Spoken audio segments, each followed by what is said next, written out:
রাজ্যে গণতন্ত্রের ভিত মজবুত করতে এবং বিশেষ করে উপজাতিদের মধ্যে শিক্ষার আলো পৌঁছে দিতে ৮১ বছর পূর্বে ২৭ ডিসেম্বর দশরথ দেববর্মা, হেমন্ত দেববর্মা, সুধন্য দেববর্মা সহ ১১ জন উদ্যমী যুবক গঠন করেছিলেন জনশিক্ষা সমিতি।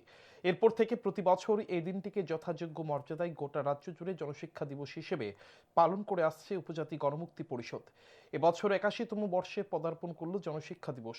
৮১তম বর্ষ হিসেবে অন্যান্য বছরের ন্যায় বছরও দিনভর নানা কর্মসূচি হাতে নিয়েছে গণমুক্তি পরিষদ।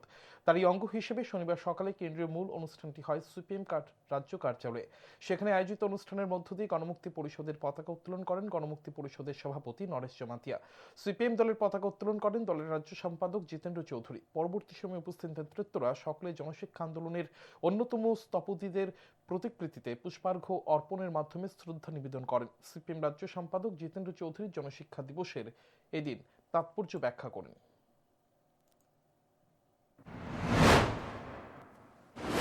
যারা এই জনশিক্ষা আন্দোলন পরবর্তী সময়তে গণমুক্তি পরিষদ আন্দোলনে যুক্ত হয়েছেন, তারা শুধু কুসংস্কার এবং কায়েমি স্বার্থের বিরুদ্ধে না, একটা সময়তে সাম্প্রদায়িক শক্তি, সন্ত্রাসবাদী শক্তি হাতেও